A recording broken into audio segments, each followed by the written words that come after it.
On a quiet evening aboard the USS Audacity, humanity's finest military cruiser, tension simmered just below the surface. The crew was returning home from another successful diplomatic mission, their alliance with the peaceful Zoran secured. But for Corporal Danny Mercer, the highlight of the trip had nothing to do with galactic politics or defense maneuvers. It was dinner. Specifically, the replicated sandwiches from the galley. They were a small comfort in the vastness of space, a taste of home that he and the rest of the crew looked forward to after every mission. But tonight, there was a Proberman abomination, really. The sandwiches had mustard on them. Mercer stood in front of the galley counter, eyeing his plate with a mixture of disbelief and growing outrage. Mustard, he muttered under his breath. Who in their right mind puts mustard on a roast beef sandwich in space? Lieutenant Soria Ranari, an elite Zoran diplomat assigned to observe human customs, was seated nearby. She raised an eyebrow, noticing Mercer's growing frustration. "You appear agitated," Soria said, her voice smooth and calm, like a gentle breeze across a still lake. Her dark purple eyes sparkled with curiosity. Agitated, Mercer glanced at her, his expression one of mock disbelief. "This is more than agitation. This is a crime against humanity." Soria tilted her head, puzzled. "A crime over a condiment." Mercer dropped his fork with an exaggerated sigh, looking up to meet Soria's gaze. "You have to understand, Lieutenant, we humans have fought wars over lesser culinary offenses. Mustard on a roast beef sandwich. It's heresy, pure and simple." Soria's puzzled expression deepened. "I am unfamiliar with this concept of a mustard heresy." Mercer leaned in, adopting a conspiratorial tone. "You see, in human culture, there are certain rules, unspoken, but widely accepted. One of them is that mustard should never, ever, come within a light year of a roast beef sandwich. It's like mixing antimatter with matter. Disaster. Total chaos."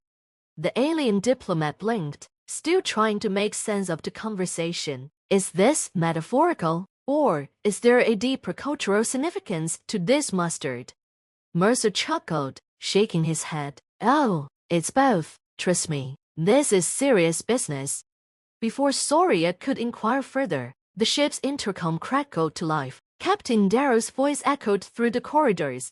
"All hands, report to your stations. We've detected an unidentified vessel entering human space." Mercer's face hardened instantly, his irritation about mustard forgotten. He stood up, grabbing his steer, and glanced back at Soria. "Looks like we've got bigger problems than that condiments. Duty calls." Within minutes, Mercer and Soria were in the command center, where the atmosphere was tense. The unidentified vessel on the screen was massive, dwarfing the Audacity. The ship had no recognizable markings and gave off an eerie green glow. "Captain, we're being hailed," said Ensign Reed, his fingers flying across the communications console. On screen, Captain Darrow commanded, his sharp eyes never leaving the image of the alien vessel. The screen flickered, revealing a strange alien, Figurado, with elongated limbs and skin that shimmered like molten silver. Its eyes, bright red, glared at the humans. "I am High Commander Terra of the Cretic Armada," the alien's voice boomed through the speakers. "We demand your immediate surrender. Humanity's time has come to an end." The crew bristled, but Captain Darrow remained calm, leaning forward in his seat. "Humanity doesn't surrender, ever." Terra's expression didn't change. "Then you will be destroyed. You cannot match our technology." Mercer, still standing at his station, couldn't help himself. "Hey, Terra," he called out, loud enough for the entire bridge to hear. The alien commander turned its gaze to him, clearly unimpressed. "What is it, human?"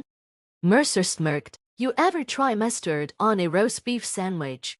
Terra blinked, momentarily thrown off by the bizarre question. "What nonsense is this?" "Exactly my point," Mercer shot back, raising an eyebrow. "You wouldn't get it. We humans are full of surprises, like how we don't quit, and how we don't go down easy." Terra sneered. "Your defiance is futile." Captain Darrow gave a nod, signaling his crew. The ship's weapons came online, power surging through the systems. Mercer took his seat, still grinning. You see, Telra, he continued, humans, we adapt, we survive. Even when we've got mustard on our sandwiches, we push through, and trust me, we've survived a lot worse than you. In a flash, the Audacity fired its first salvo, the bright blue energy beam slicing through space and striking the Cretic vessel's chute. The alien ship rocked from the impact, its glow dimming. Telra's face twisted in fury as the transmission cut off. The battle had begun. Throughout the skirmish, Mercer stayed at his post, handling weapon systems with precision. His earlier frustrations were gone, replaced by the singular focus that humanity had become famous for in the galaxy. They were outmatched, outgunned, but they fought with everything they had. Hours later, after what felt like an eternity, the Cretic ship was retreating, its engines sputtering, its once imposing figure now limping away from human space. Captain Darrow let out a breath, turning to his crew. Good work, everyone. Mercer leaned back in his seat, wiping the sweat from his brow. He glanced over at Soria, who had observed the entire battle in silence. I see now, Soria said, her voice thoughtful. You humans, you're quite resilient. Yeah, Mercer replied with a tired grin. We don't go down easy, even when the universe throws mustard at us. Soria smiled, the meaning of the metaphor finally sinking in. As the crew returned to their duties, the galley staff quietly removed all traces of mustard from the sandwich replicators. Because humanity could face anything hostile aliens, galactic warlords, or unknown threats from the deep but mustard on a roast beef sandwich. That was going too far. After the Cretic vessel landed out of human space, the UESS Audacity fell into a well-earned silence. The crew was tired but triumphant. Victory, once again, belonged to humanity, but for Corporal Danny Mercer, the victory wasn't just against the Cretic. It was personal. Mercer stood in the mess hall, staring at a fresh line of sandwiches laid out before him. Roast beef, no mustard. The galley staff had learned their lesson. But even in the midst of his small culinary triumph, Mercer had a nagging feeling deep in his gut. Soria, ever observant, approached quietly, her light Zuran form moving with the grace of her species. You seem uneasy, she remarked, her sharp, alien eyes studying his face. Uneasy. Mercer chuckled softly but didn't look at her. We just kicked the Cretic halfway across the galaxy. I should be celebrating. Yet you are not. Soria's tone was soft, but insistent. He sighed, finally turning to face her. That battle was too easy. Soria raised an eyebrow. You believe the Cretic were holding back? Maybe, or maybe that wasn't their main force. Mercer picked up his sandwich, but his appetite had vanished. They came at us hard and then left just as quick when we put up a fight. Something feels off. Before Soria could respond, the mess hall's intercom buzzed. Corporal Mercer to the bridge. Immediately. Mercer's stomach tightened. He hadn't been wrong. Guess I'm about to find out, he muttered, tossing the sandwich back on the tray and heading for the door. Soria close behind. On the bridge, Captain Darrow's usual calm demeanor had shifted into a barely contained frustration. He stood in front of the main display, where a new reading was lighting up. They're back, Darrow said without preamble when Mercer entered. But this time, they've brought friends. On the screen was not one Cretic vessel, but an entire armada. 10 massive ships hovered at the edge of human space, their eerie green glow pulsating in rhythm like some kind of sinister heartbeat. They waited for us to drop our guard, Mercer muttered. This was the real attack. Soria moved to the display, her purple eyes narrowing as she studied the formation. This is a far more aggressive stance. They intend to destroy us. Captain Darrow nodded grimly. That's the assumption. We're outnumbered and outgunned. But not outwitted, Mercer said, stepping up to the console. His mind raced, trying to calculate their options. The Audacity was strong, but against a force like this, they'd be lucky to last 10 minutes. Suggestions, Corporal? Darrow asked, his voice carrying the weight of responsibility. Mercer leaned on the console, thinking aloud. They're going to expect us to go down swinging, like we always do. That's what they want. They want to draw us into a direct fight. So what do we do instead? Soria asked, her tone curious, yet cautious. We do what humans do best, Mercer grinned, exclaiming with the kind of reckless determination only humanity could muster. We improvise. An hour later, the USS Audacity was on the move, heading straight for the Critic Armada, but there was no fear on the faces of the crew. Instead, a sense of determination hung in the air, as they trusted in Mercer's plan. Are you sure this will work? Soria asked, standing next to Mercer in the ship's command center. It'll work, Mercer said confidently. We've done crazier things.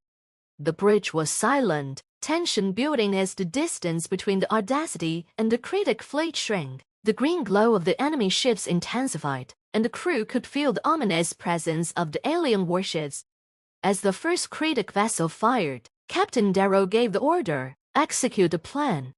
In an instant, the Audacity didn't charge forward as the Critic expected. Instead, it bent hard to starboard, narrowly dodging the incoming barrage. At the same time, the ship released a series of small, spherical drones, each one carrying a powerful electromagnetic pulse generator. The drone stuttered, weaving between the Critic vessels like a school of fish avoiding predators. For a moment, the Critic Armada hesitated, uncertain of what the humans were attempting. That moment was all Mercer needed. Now, he shouted. The drones detonated simultaneously, sending massive EMP waves through the Critic ships. The alien vessels flickered, their energy shields dropping and systems shorting out in a cascade of sparks and failed power relays. The bridge of the Audacity erupted into cheers as the mighty Critic Armada was rendered temporarily powerless, but Mercer wasn't celebrating it. Captain, we've got about 2 minutes before their systems reboot, he warned. We need to make it count. Target their flagship, Darrow ordered. Fire all batteries. The Audacity let loose a barrage of energy beams and torpedoes, striking the Critic flagship directly. The alien vessel shook violently as explosions rocked its hull. The green glow dimmed, and for a moment, it seemed as if the humans had won. But then, the flagship systems flickered back online, its shields flaring to life. The other Critic ships began to recover as well, their systems powering up one by one. They're getting back up, Soria said, her voice tight with concern. What now? Mercer grinned, leaning back in his seat. Now, we make sure they never forget why you don't mess with humanity. As the Critic fleet regained power, the Audacity launched its final strike, a massive, concentrated beam of energy aimed directly at the flagship's reactor core. The beam pierced through the ship's weakened shields, striking the core with pinpoint precision. The Critic flagship erupted in a blinding explosion, its debris scattering through space. The rest of the Armada hesitated, stunned by the destruction of their leader. And then, one by one, the Critic vessels began to retreat, limping back into the far reaches of space. Captain Darrow let out a long breath, his face a mask of relief. Good work, everyone. Mercer, his adrenaline finally fading, glanced over at Soria, who was watching him with an unreadable expression.